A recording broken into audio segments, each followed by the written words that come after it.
Hello again, this is Red Vitus, and welcome to my channel. I have another Hamilton to work on today. This is a 1915 Hamilton 940 railroad watch with a Montgomery dial. So let's pop it into the time grapher before we begin and see how it's running.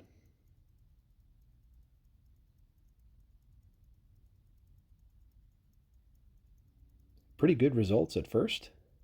I like the amplitude. The beat error is fine, and it's actually keeping good time.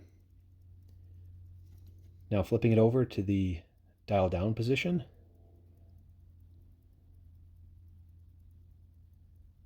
Not much change, so that's looking all right. And I also like to test in the 4 vertical positions. Here's crown up.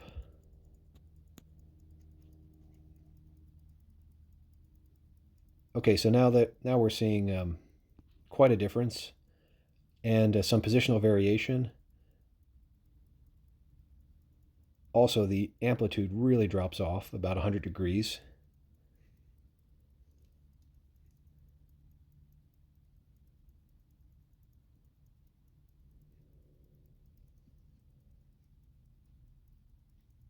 So with this kind of positional variation, hopefully the watch is just dirty.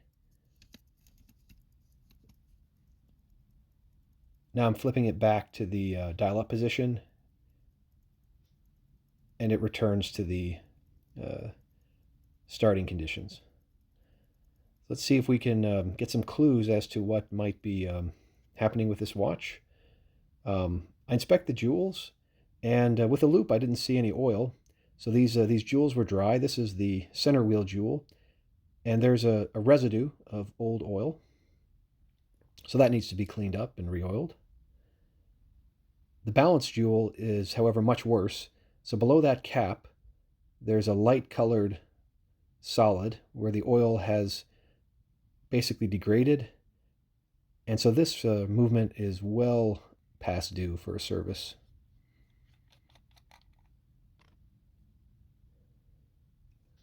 First thing I'll do is remove the hour and minute hand.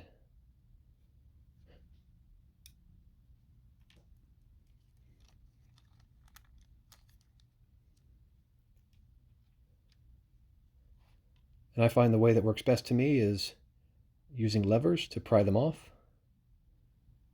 The plastic protects the dial, but it mainly prevents those hands from flying away.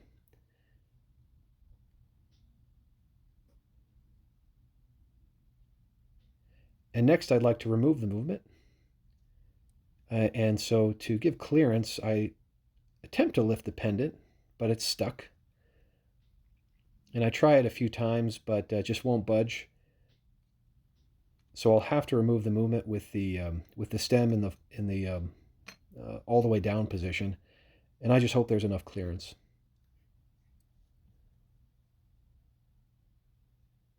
Looking at the back of this movement, these are really exceptionally decorated watches. That's what we expect from Hamilton. Really fine finish, and also accurate timekeepers. There are 2 case screws to remove, and luckily I don't see any other screw marks, so this is likely an original case.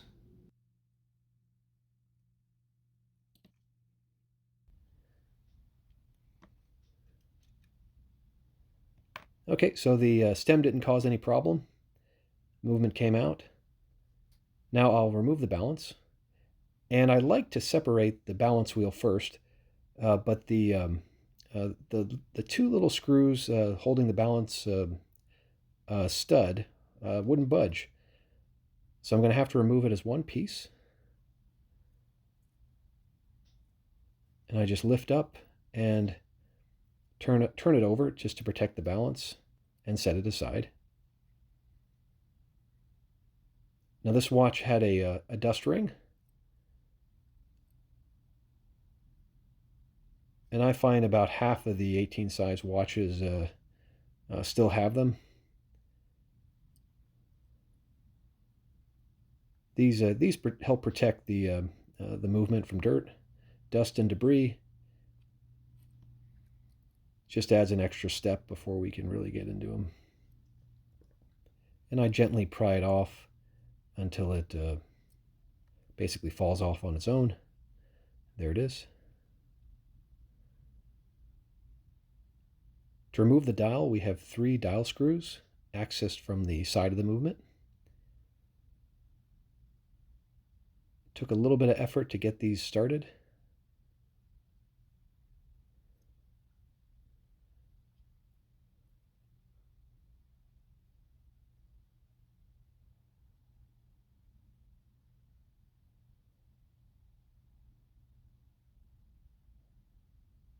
So that one also had some trouble at first.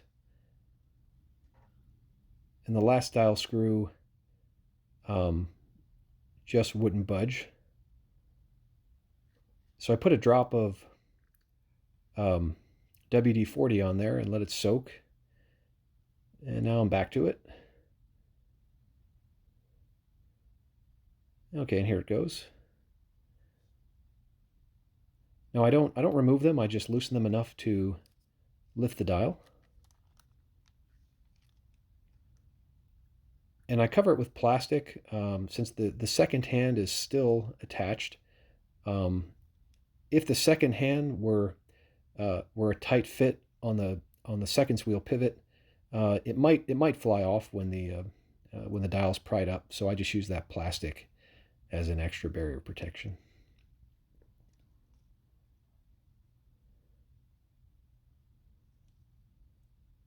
So I work my way around and prise up that dial.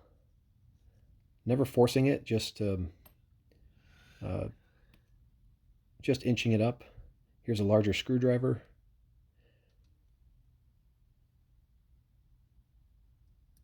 And once it's open to a certain degree, I can take this more gentle tool, a little thicker, and move it the rest of the way. So there it goes with the seconds hand still attached, and that's now removed safely. And I can set it aside and begin working on disassembling the rest of the movement.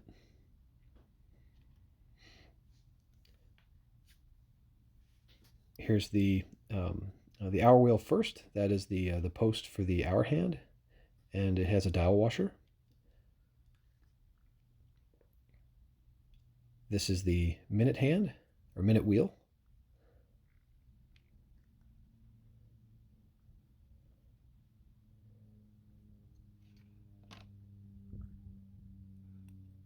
Now, while that one dial screw was soaking, I fully unwound the mainspring. It had a little bit of tension on it, as you could see earlier. You have to do that before you disassemble this next piece, which is the yoke, and because it has your winding gears, and that's just needed to remove the rest of the power from the mainspring in a controlled way. There's 2 screws to this yoke. They are right-handed screws. Often we find left-handed screws on the yoke.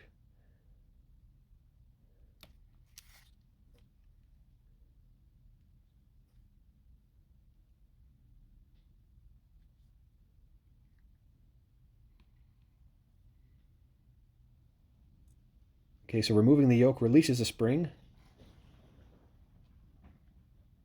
and flipping it over, just pushing out that second piece, which is adhered with oil. Now I can work on taking the rest of these gears out. This first one is an intermediate winding wheel, and there's some oil or grease that's causing it to stick to the movement. This movement wasn't too oily, but there was probably more grease than needed. This next wheel is the winding wheel. Now those wheels, they are both sides are different. One side is flat, and the other is beveled around the edges. And on this movement, the beveled side was facing down. So now I'm removing the setting lever. And the setting lever screw has a tapered head, and it's kind of a fragile screw, so we don't want to over tighten it or force it. But here it breaks free, and now it comes off.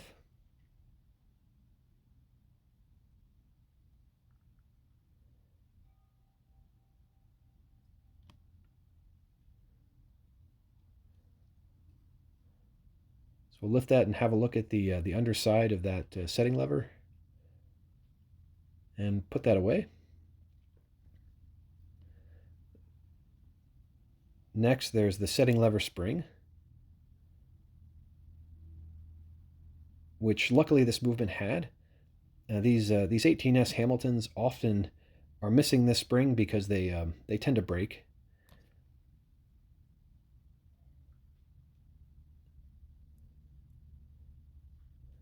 And they're not an easy part to find either. Now I'm going to remove the tension from the yoke spring and loosen the screw.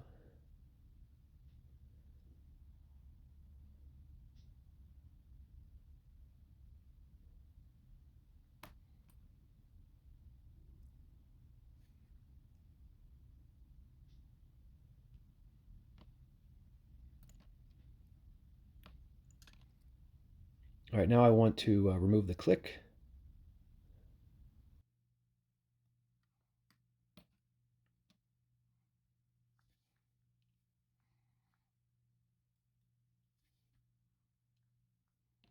All right, while I'm stepping away to get another tool, I'd like to say a little bit about the pattern on this watch. It's a concentric pattern, and it covers just about this whole plate, and plus it's throughout the rest of this watch.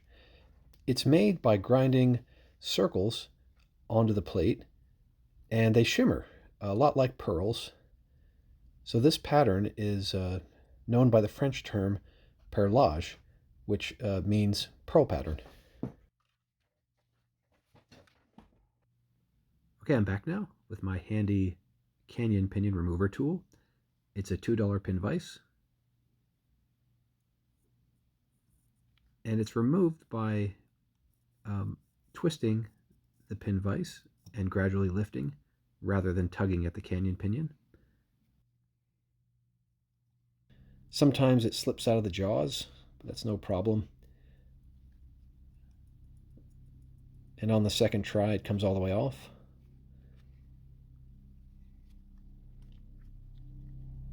We want to be especially careful with this Canyon pinion to lift it straight up because there is quite a large jewel, which is a natural, usually sapphire jewel, and those can crack if you're not careful. So flipping the movement over to disassemble the gear train. Let's just get that set on my movement holder. Now looking at the top plate of this watch, we can see a cosmetic issue. On the left side, there's a lot of scratching and damage to the finish. I believe this was an old attempt by someone to shim the balance cock in order to adjust the clearance of the balance staff, likely after a balance staff replacement. So what I think happened is the scratches on the right side of the balance screw were made with a screwdriver, and that lifts up a little bit of material and moves the balance cock either up or down depending on what side of the balance screw those scratches were made on. So one way to shim the balance would be by scratching it with a screwdriver, and the other way would be to make a dimple, and that also raises some metal and can act as a shim. So you see there are scratches on both sides of the balance screw. On the right, the ones on the right side lift the balance, and the ones on the left side lower the balance. Now, putting on my detective hat, probably the first scratch was made furthest away from the screw, and then successive scratches were made to increase the amount of shim. Unfortunately, this type of damage to the finish is irreversible. There are better ways of shimming. Ideally, you would adjust the the new balance staff so that it fit properly. But there are some reversible ways of doing it, and I showed one on another video I made with actually another Hamilton 940, which was a shim, but it was completely reversible and caused no harm to the movement.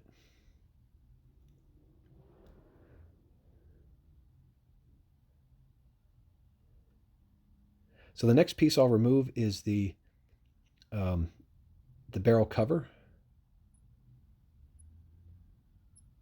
This is more properly called the barrel bridge, and it has 2 screws.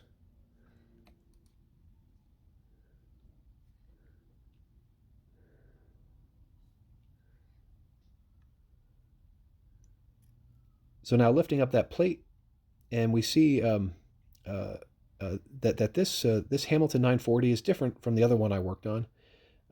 We don't see the barrel lid. This is the bottom of the barrel, and the reason is that this Hamilton 940 is a motor barrel watch. So we don't remove, or at least I don't remove the barrel at this point. I leave it in place, and I'll work on removing the rest of the gear train. And I'll just handle it to show that it doesn't come out as an ordinary barrel would, a going barrel would.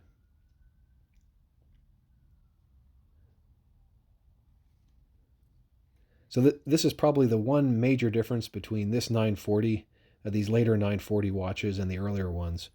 And it adds a bit of complexity. I'll speak more about that later. But for now, let's work on removing the rest of this top plate. There are 2 more screws.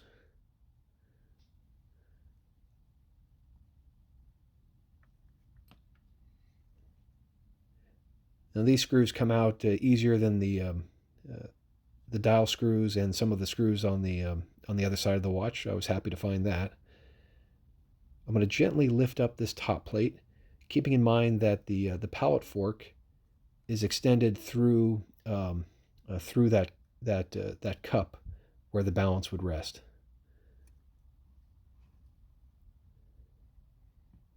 Now, once I'm sure it's free, I lift the plate, and that should reveal the train of wheels. Okay, so it comes up fairly easily. Now you can get a good look at the gear train, and there's the pallet fork. It's stuck to the top. Let's take that out, get a better look at it.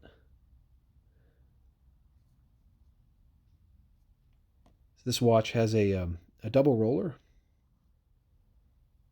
and that's evident from the safety pin on the bottom of the pallet fork.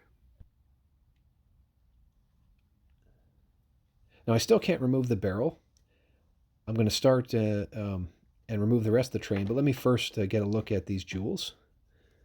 Just inspecting for cracks, but they look fine.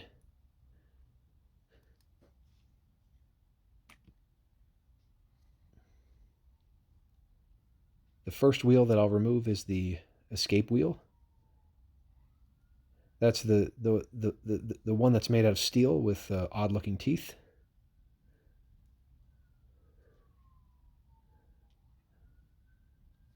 Okay, now here comes the fourth wheel. The fourth wheel is also serves as the post for the second hand, so we want to be extra delicate with that. And now there's 2 more wheels, but I can't remove them because they're being blocked by the barrel, so now I'll remove that. And the barrel is actually attached to the pillar plate with 2 screws.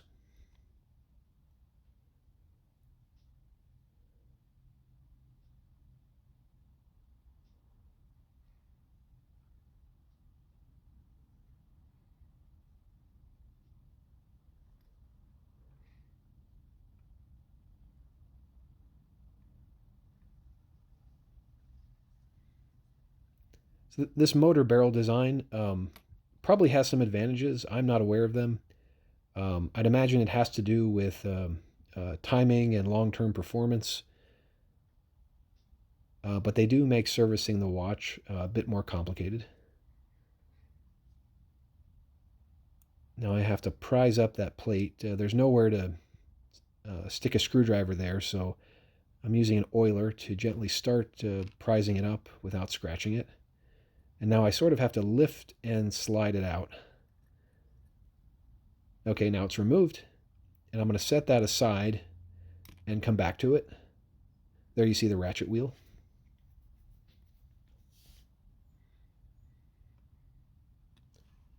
So I can now remove the center wheel.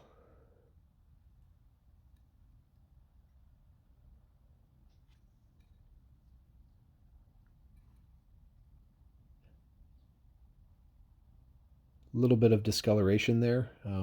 Probably moisture damage, nothing too concerning.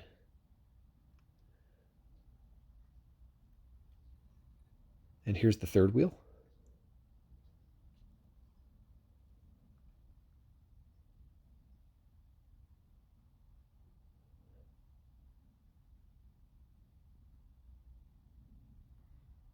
So next I'm going to remove this, this winding gear assembly.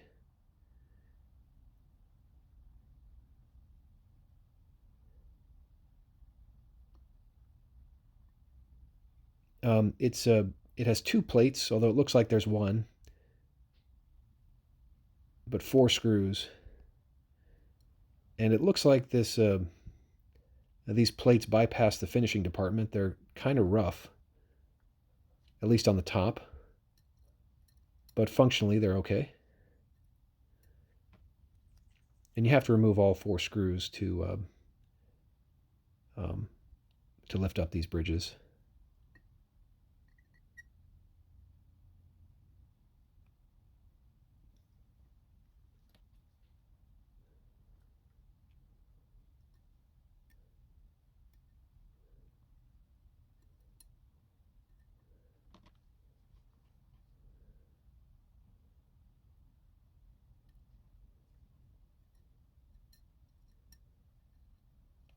Okay, now it comes off. We can set them aside now, have a little bit of a closer look at them, so you can see how they're arranged. There's an arbor on both ends of that winding gear.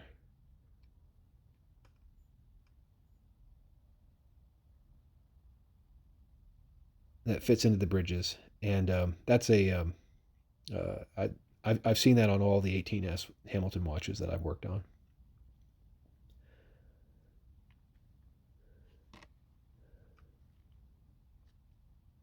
Now the watch is completely disassembled.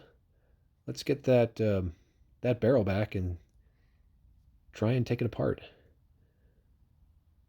So the arrangement here is a bit unusual. You have the plate which rotates around, and the cover is sort of below that plate. I found one way that works is to take hold of the ratchet wheel, turn it in both directions, and in one direction it'll spring back.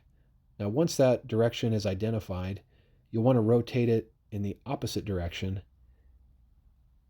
and that'll remove the hook from the mainspring. And at that point, the cover should just lift off or lift out.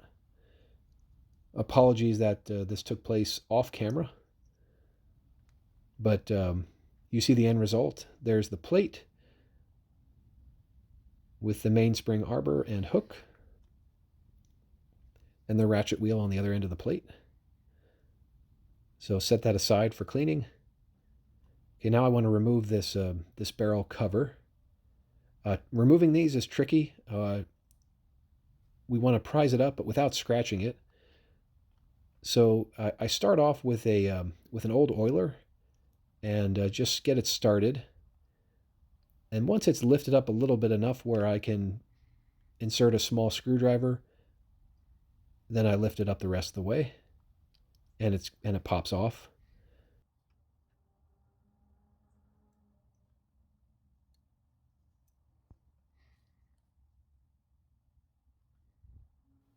Turning the cover over.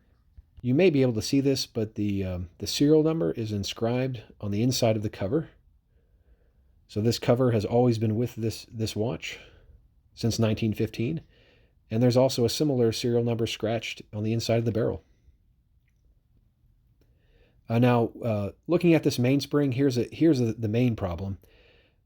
That is, this is a blued steel mainspring, and these tend to snap without notice. So I'd like to replace that with an alloy mainspring.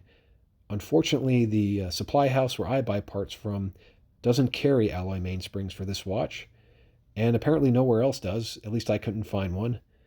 So I hope I don't have to reuse that blued mainspring, but that'll be something I'll work on in the meantime. This disassembly is now complete. All these parts have been removed and are ready for cleaning. So I'm going to end here, and I'd like to thank everyone for tuning into my channel. It's been a pleasure sharing it with you. This is Red Vitus, and I hope to see you again.